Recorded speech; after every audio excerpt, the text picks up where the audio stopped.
Morning welcome to day 25 of 30 days challenge. ಬೆಳಗ್ಗೆಯಿಂದ ಏನು video ಮಾಡಿದೆ, ಬೋರಿಂಗ್ ಆಗಿ ಬೇಜಾರಲ್ಲಿದ್ದಿದ್ದು ನನಗೆ ನನ್ನ ಲತಾ ಬಂದು ಎನ್ಕರೇಜ್ ಮಾಡಿದ್ಲು. ನಾನು ಅವಳಿಗೆ ಬೇಜಾರಾಗಿದ್ದೀನಿ ಕಣೆ ಅಂತ ಹೇಳ್ದೆ ಅಷ್ಟೇ. ಅವಳು ನನ್ನ ಮನೆಗೆ ಬಂದುಬಿಟ್ಲು.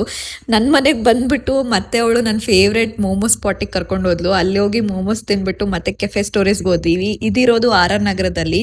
ಇಲ್ಲಿ ಬಂದು ನೈಟ್ವರೆಗೂ ಅಲ್ಲೇ ಕುತ್ಕೊಂಡು ಅರಟೆ ಹೊಡ್ಕೊಂಡು ತುಂಬ ಟೈಮ್ ಸ್ಪೆಂಡ್ ಮಾಡಿ ಮತ್ತೆ ವಾಪಸ್ ನಾನು ಅವ್ರ ಮನೆಗೆ ಹೋದೆ. ಅವ್ರ ಮನೆಗೆ ನಾನು ಹೋಗಿದ್ದನ್ನ ನೋಡಿ ನಮ್ಮ ದೊಡ್ಡಪ್ಪ ಖುಷಿಯಾಗಿ ಏನ್ ಹೇಳಿದ್ರು ಕೇಳಿ. Very good. ನೀನ್ ಚೆನ್ನಾಗಿರಪ್ಪ, ನೀನ್ ಚೆನ್ನಾಗಿರೋ, ಅಷ್ಟೇ ಸಾಕು. Okay okay. ನಮ್ಮ ಮಮ್ಮಿ ಹೂವು ಕಟ್ತಾ ಇದ್ರು. ಹೂವು ಕಟ್ಟಿದ್ಮೇಲೆ ನಾನು ಹೂವು ಕಟ್ಟಿರೋದು ತೋರಿಸು ಅಂದ್ಬಿಟ್ಟು ಅದನ್ನು ವಿಡಿಯೋ ಮಾಡಿಸ್ಕೊಂಡ್ರು. ಈ ನಡುವೆ ನಾನು ಲತಾ ಇಬ್ರು ಸ್ಪ್ಲಿಟ್ಸ್ ವಿಲ್ಲಾಗೆ ತುಂಬಾ ಅಡಿಕ್ಟ್ ಆಗ್ಬಿಟ್ಟಿದೀವಿ. ದಿನಾಗ್ಲೂ ಮಿಸ್ ಮಾಡದೆ ಏನಾದ್ರೂ ನೋಡ್ತೀನಿ ನಾನು ಅಂದ್ರೆ ಅದು ಸ್ಪ್ಲಿಟ್ಸ್ ವಿಲ್ಲಾ. ನೀವೇನಾದ್ರೂ ಸ್ಪ್ಲಿಟ್ಸ್ ವಿಲ್ಲಾನ ನೋಡ್ತಾ ಇದ್ರೆ ಕಮೆಂಟ್ ಅಲ್ಲಿ ತಿಳಿಸಿ ಆಯ್ತಾ. ನಂತರ ತುಂಬಾ ಜನ ನೋಡ್ತಾ ಇದ್ದಾರೆ ಅಂತ ನಂಗೂ ಗೊತ್ತಾಗತ್ತೆ. ಅಷ್ಟೇ, ಬಾಯ್.